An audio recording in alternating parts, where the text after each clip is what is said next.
नमः सिद्धेभ्यः शुद्धात्मने नमः। नमो जीर्णाणम। सभी को सादर शुद्धात्म वंदन। आज अश्विन शुक्ल पूर्णिमा का यह पावन दिवस है। इसे शरद पूर्णिमा के नाम से भी जाना जाता है। देखिए, शरद पूर्णिमा और पूर्णिमा में क्या डिफरेंस है, क्योंकि हर माह में ही पूर्णिमा का दिन आता है, लेकिन इसके आगे शरद पूर्णिमा वर्ड जुड़ा है, यानी शरद ऋतु का प्रारंभ होने वाला है। इसलिए इस पूर्णिमा को विशेष रूप से महत्व दिया गया है।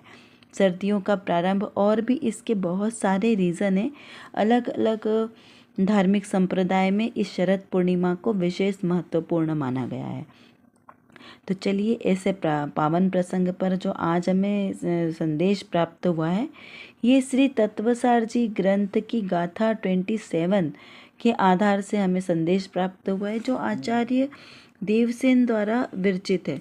ये बहुत ही सुंदर ग्रंथ, और इसकी जो गाथा है इसमें यह बताया गया है कि कैसे सिद्ध भगवान द्रव्य कर्म, भाव कर्म और 9 कर्म से रहित हैं। और कैसे हैं, तो केवल ज्ञानादिक अनंत गुणों से पूर्ण है। वही मैं सिद्ध हूँ। मतलब यहाँ हमारी बात चल रही है कि जैसे सिद्ध भगवान है वैसा ही मैं भी हूँ। तो वही मैं सिद्ध हूँ, शुद्ध हूँ, नित्य हूँ, एक हूँ और निरालंबी हूँ। इस प्रकार से यहाँ अपने स्वरूप का विचार करना है कि मेरा स्वरूप कैसा है। तो मैं कैसा हूँ, अभी तक हमने क्या माना कि मैं कैसा हूँ। मैं रागी हूँ, द्वेषी हूँ, मोही हूँ, अज्ञानी हूँ और मिथ्या दृष्टि हूँ। सबसे बड़ा पाप हमने अपने आप को मिथ्या दृष्टि माना। देखिए, दुनिया में यदि कोई हमें आके 2 शब्द कह दे, कोई हमें कह दे कि तुम पागल हो, तुम साइको हो, तुम्हें कुछ आता नहीं है, तुम अज्ञानी हो, तो कितना बुरा लगेगा, है ना। लेकिन यहाँ हम स्वयं अपने आप को बोले तो बुरा नहीं लग रहा है। हम अपने आप को क्या कह रहे हैं, मिथ्या दृष्टि। और जबकि हम है कौन, हम सिद्ध समान शुद्ध हैं, और स्वयं को क्या माने बैठे हैं, अज्ञानी और मिथ्या दृष्टि माने बैठे हैं। अब देखिए, अभी आप विचार कर रहे होंगे कि अगर हम अपने आप को ऐसे सम्यक दृष्टि भगवान मानेंगे तो ऐसे कैसे चलेगा। अभी तो हम संसार में रहते हैं, तो अगर अपने आप को भगवान मानेंगे तो ये भगवान का अपमान नहीं हुआ। तो यहाँ पर बात भगवान के अपमान की नहीं चल रही है। यहाँ पर क्या बात चल रही है, दृष्टि के विषय की बात चल रही है। इसीलिए कहा कि जैनागम का प्रत्येक शब्द नयों की भाषा में निबद्ध है। यदि आपको नए का ज्ञान नहीं है तो आप जैनागम की एक भी लाइन को पढ़ नहीं सकते, क्योंकि सारा जैनागम नयों में निबद्ध है ना। तो उसके लिए सबसे पहले नए का ज्ञान होना चाहिए कि आगम में कौन सी बात कौन से नए से कही जा रही है। यहाँ पर यह जो बात कही जा रही है, ये द्रव्यानियोग की दृष्टि से निश्चय नए प्रधान कथन है। क्या कहा, यह निश्चय नए प्रधान कथन है। इसलिए यहाँ पर ऐसी चर्चा आएगी कि मैं आत्मा और सिद्ध समान शुद्ध, क्योंकि द्रव्यानियोग का क्या स्वरूप है, उसमें द्रव्य दृष्टि से आत्मा के शुद्ध स्वभाव की न्याय नीति से बात कही जाती, वो द्रव्यानियोग है। और चरणानियोग में आचरण संबंधी बात होती है। प्रथमानियोग में चारित्र की संबंधी बात होगी, और कर्णानियोग में कर्म प्रकृतियों की अपेक्षा से बात होगी। तो यहाँ पे जो चारों अनियोग कहे हैं ना, उन चारों अनियोगों का विषय वस्तु अलग अलग है, इसलिए सबकी कथन पद्धति भी अलग है। कथन पद्धति यानी उनको कहने की, लिखने की शैली अलग अलग है। तो जो बात द्रव्यानियोग में कही गई है वो चरणानियोग में मान्य हो जाए ऐसा नहीं है, क्योंकि दोनों का कहने का अभिप्राय ही अलग अलग है। एकमात्र चारों ही का जो मूल अभिप्राय है वो तो है वीतरागता का पोषण करना, लेकिन सामने वाले व्यक्ति को समझाने की दृष्टि सबकी अलग अलग है। चरणानियोग में आचरण को प्रधान कहा है, लेकिन द्रव्यानियोग में कहा है कि मैं आचरण करने वाला कौन, मैं तो आत्मा हूँ ना, अकर्ता स्वभावी। तो आचरण करना ये तो मेरा कार्य ही नहीं है। भक्ष भक्ष का विवेक रख के भोजन ग्रहण करना, तो मैं तो भोजन करता ही नहीं हूँ। मैंने आज तक कभी भोजन नहीं ग्रहण किया, तो मैं भोजन का भक्षण कैसे करूँगा। तो यहाँ पर दोनों की शैली अलग अलग है, इसलिए यहाँ पर मिक्स नहीं करना बात को। यहाँ पे द्रव्य दृष्टि की बात चल रही है, तो उसको द्रव्य दृष्टि से ही समझना है कि द्रव्य स्वभाव से मेरा जो आत्मा है वह कैसा है, सिद्ध के समान शुद्ध है। सिद्ध के समान शुद्ध है, नित्य है, नित्य यानी सदाकाल रहने वाला है, उसका कभी विनाश नहीं होता। ये जो शरीर का विनाश होगा, आयु पूर्ण होने के बाद ये शरीर मर जाएगा, इसको मुर्दा कहेंगे ना, लाश, तो ये शरीर खत्म हो जाएगा। लेकिन मेरा आत्मा तो अजर अमर है, अविनाशी है, नित्य है, वो कभी मरता ही नहीं है, कभी उसका जन्म ही नहीं हुआ तो मरेगा कैसे? अरे जिसका जन्म होता है मरण उसका ही तो होता है, जिसका जन्म ही नहीं हुआ उसका मरण कैसे हुआ? ये शरीर का कार्य है नवीन नवीन संयोगों से को धारण करना, नवीन नवीन पर्यायों में जन्म लेना और मरण करना। ये किसका स्वभाव है? शरीर का स्वभाव है। मेरे आत्मा का स्वभाव जन्म मरण करना नहीं है। तो जन्म मरण का दुख किसको है? इस शरीर के कारण है। तो ये शरीर के कारण मेरा आत्मा दुखी होता है, क्योंकि ये शरीर बार बार जन्म लेता है, मरण को प्राप्त होता है, क्योंकि इसकी स्थिति थोड़े समय की है। तो उसके कारण मेरे आत्मा को भी उसके साथ में रुलना पड़ता है। क्यों रुलना पड़ता है? क्योंकि अनादिकाल से मैंने कर्मों के साथ मैत्री बना के रखी है, अनादिकाल से कर्मों के साथ मैत्री की है ना, इसलिए उसके सुख में मुझे सुखी होना पड़ता है, उसके दुख से मुझे दुखी होना पड़ता है। तो मैं कैसा हो गया अभी? पराधीन। क्यों? क्योंकि मैंने पर का संयोग किया, कर्मों का संयोग किया, इसलिए मेरी अवस्था भी पराधीन हो गई। तो क्या मैं हमेशा ऐसा ही रहूं? क्या मैं सुखी नहीं होने वाला? तो नहीं, हमें आचार्य देव कहते हैं कि हे भव्य आत्मन, तू सुखी हो सकता है। कब? जब तू अपने आश्रय को कर, पर के संयोग को छोड़ दे, पर का साथ छोड़ दे। ये जो जिसको तूने अपना सबसे अच्छा मित्र बना के रखा है, ये तेरा मित्र नहीं है, आस्तीन का सांप है। यानी ये तुझे संसार में दुखी करने वाला है। ये शरीर का जितना तू पोषण करेगा, जितना शरीर से एकत्व और ममत्व करेगा, उतना उतना ये शरीर तुझे दुख देने वाला है। तो करना क्या है? ये शरीर से एकत्व बुद्धि को छोड़ दो। इस शरीर में अपनापन मत मानो। अपनापन मानना है तो अपने आत्मा में, अपने आत्मिक गुणों में मानो। गुणों के आश्रय से तुम गुणी बन जाओगे, और शरीर के आश्रय से तो शरीर रूप बन जाओगे, है ना। तो इस प्रकार से यहाँ पर आचार्य देव समझा रहे हैं कि हे जीव, तू द्रव्य कर्म, भाव कर्म और नौ कर्म से सदा रहित ही है, निर्लिप्त है। जैसे कीचड़ में कमल कभी कीचड़ रूप नहीं होता, उसके पत्तों पर कभी कीचड़ नहीं लगता, क्योंकि वो कैसा है? निर्लिप्त रहता है। उसी तरह तू इस संसार में रह के भी इस संसार के कर्मों से निर्लिप्त है। आत्मा परम पवित्र शुद्ध है, पावन है, पवित्र था, है और त्रिकाल रूप से रहेगा। ऐसा अंदर में दृढ़ श्रद्धान तो कर। जब दृढ़ श्रद्धान होगा तब अपने आत्मिक गुणों में अनुराग होगा। और मेरे आत्मिक गुण कौन से हैं? केवल ज्ञान, केवल दर्शन, ये मेरे आत्मिक गुण हैं। सहज ज्ञान, दृषि, सर्वज्ञत्व, ये सब मेरे आत्मिक गुण हैं। तो इस अनंत गुणों से मैं परिपूर्ण हूँ, ऐसा अनुभव करना है। क्या अनुभव करना है? मैं ऐसे अनंत गुणों से परिपूर्ण हूँ, सिद्ध समान शुद्ध हूँ, नित्य हूँ और निरालंबी हूँ। किसी के आलंबन की मुझे आवश्यकता नहीं है, कर्मों के संयोग की मुझे आवश्यकता नहीं है, क्योंकि मैं तो सदाकाल एक था, एक हूँ और एक ही रहूँगा, है ना। एगो में आधा, तो यहाँ पर मैं एक ही हूँ।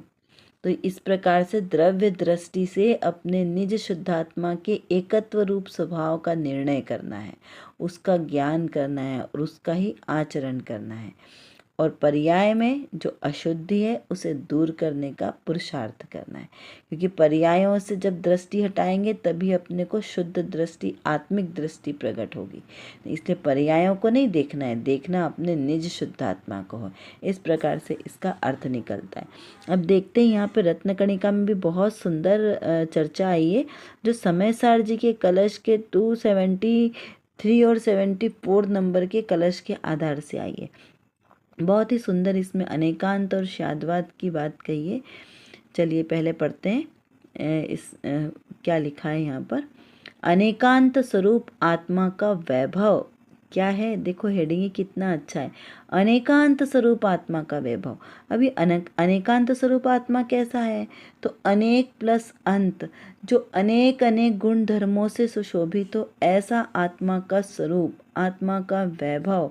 यहाँ पर अपने आत्मा के वैभव की बात चल रही है।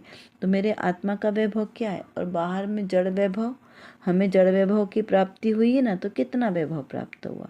कभी आपने भरत चक्रवर्ती के वैभव को पढ़ा है, भरतेश वैभव ग्रंथ को पढ़ना, उसमें भरत चक्रवर्ती के वैभव का वर्णन है कि भरत चक्रवर्ती के पास कितना वैभव था।